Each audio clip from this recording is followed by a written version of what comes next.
Bože, tu som, nerozumiem, prečo sa mi toto deje. Bože, nerozumiem prečo, ale jedného dňa mi to zjavíš. Raz mi to ukážeš. Viete, musel som si prejsť hore-dole peklom, aby som robil to, čo robím dnes. Niekedy musíme prejsť ťažkosťami, lebo Boh si nás trénuje pre budúcnosť. Nie sme sami na tejto strane večnosti. Sme tu ponechaní za nejakým účelom a zámerom, aby sme boli rukami, nohami a ústami Ježiša z Nazaretu. On nás tu nechal. Ak by chcel, aby sme len strávili s ním večnosť, tak by to bolo takto. Ježiš, vojdi mi do srdca, buď mojim pánom a spasiteľom a bum, sme v nebi. Ale on nás na tejto strane večnosti nechal kvôli niečomu väčšiemu.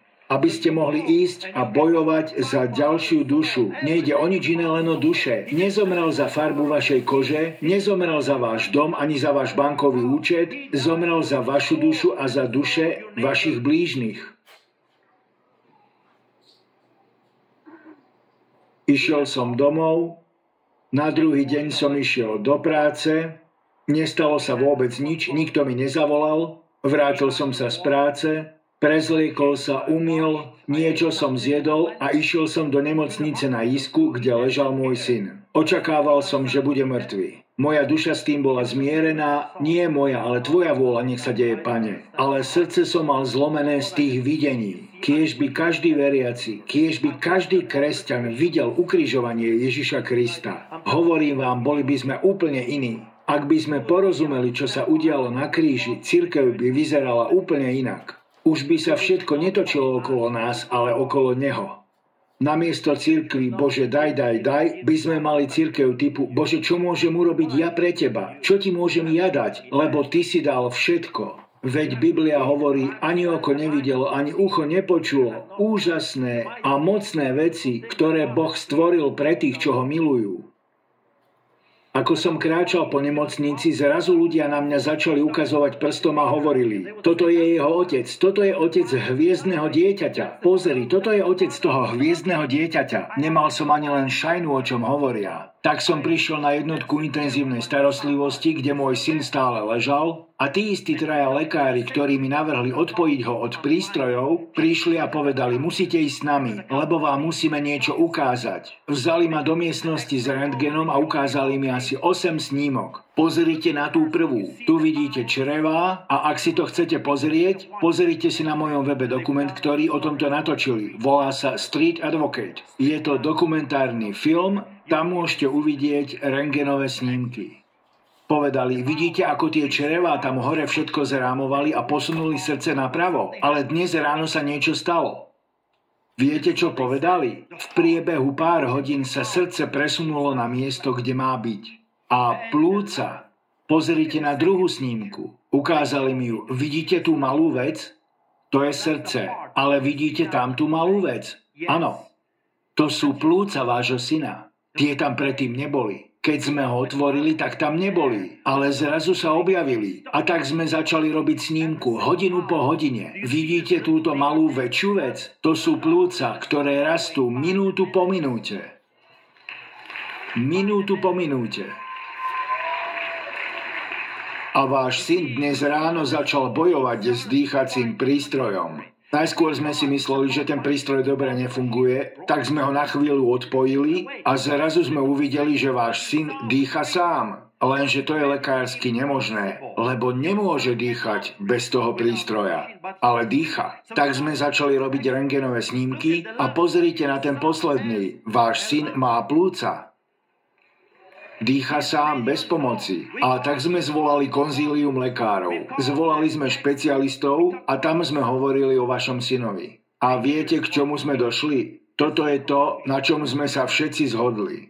Vášho syna voláme hviezdne dieťa, lebo je to dieťa, ktoré by nemalo žiť, ale žije, nemalo by dýchať, ale dýcha. Je to ako keby prišlo z nejakej inej hviezdy. Vyzerá to, že Boh vypočul vaše modlitby. A to bolo vysvetlením toho, čo sa dialo vonku. Tí ľudia už počuli a videli, čo sa stalo. V Calgary, v Alberte, Kanada, v detskej nemocnici. Že Boh prišiel a urobil niečo úplne nadprirodzené. Viete, ja slúžim Bohu, ktorý je nadprirodzený. Nepriateľ mi tvrdil, že je to nemožné. Ale nič nie je nemožné u môjho Boha.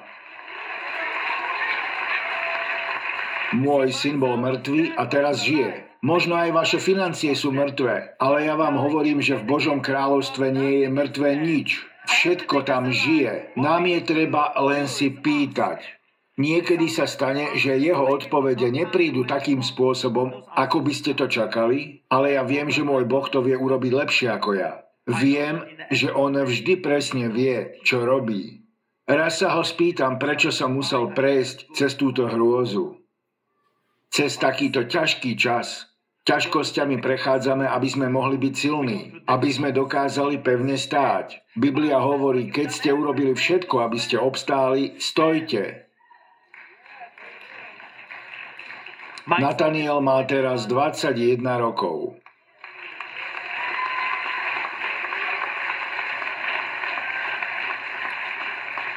Je na univerzite, pastor sa s ním stretol. Aj niektorý z vás bol tu pred pár týždňami. Študuje, aby sa stal právnikom. Ak poznáte môj život, viete, že v dome potrebujem právnika.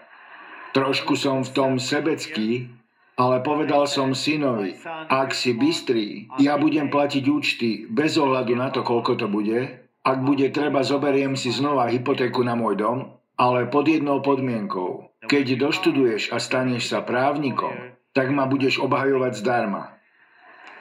A on súhlasil. Ale asi som to mal dať na papier, že? Viete, ako to dnes chodí. Takže toto je môj príbeh, prečo robím to, čo robím. Ľudia sledujú správy a vidia ma tam, bol som v správach tisícekrát. Bol som vo všetkých možných talk show, na každom televíznom kanáli v našej krajine a ľudia o mne počuli všemožné veci. A tak sa niektorí pýtajú, prečo robíš to, čo robíš? Viete prečo? Lebo som videl Ježiša. A videl som aj to, cez čo si prešiel. Videl som ukrižovanie Ježiša Krista. A viem, koľko ho to stálo, aby zomrel za človeka, ako som ja. Ľudia, ja sám by som za seba nezomrel. Ak by som bol Bohom ja, tak ja by som vás tu všetkých zrušil. Buďte veľmi vďační Bohu, že ja nie som Boh. Lebo dosť často som už tak veľmi unavený z ľudí, že ľutujem, že som nebol poslaný do džungle v Amazónii, aby som mohol kázať opiciam. Buďte veľmi vďační, že ja nie som Bohom a že on je omnoho milosrdnejší než akákoľvek ľudská bytosť. Lebo vy by ste boli v mojich ústach ako škrečok v ústach môjho psa. Ja by som radšej vytvoril novú, vylepšenú verziu človeka. Tak si uvedomte, čo Boh urobil pre vás a pre mňa. Aj keď sme tak nedokonali a tak zlí a z času na čas aj tak vzdorovití, aj tak zomrel za svojich nepriateľov, aj tak zaplatil cenu. A toto všetko, čo musel pretrpieť, bolo za vás a za mňa. A tak sa modlite, tlačte dopredu, nevzdávajte sa. Teraz príde moja žena. Ženy sa nás často pýtajú, ako to vyzerá a čo sa deje, keď tam nie sú kamery. Keď som zatknutý a podobne, prosím, môžete jej dať mikrofón. A pýtajú sa, ako to znáša vaša žena a vaša rodina. Dámy sa ma na to pýtajú z pozície ženy. Toto je moja žena, ktorá vybojovala 7-ročný boj za moju dušu a potom bojovala za život svojho syna. A zvíťazila.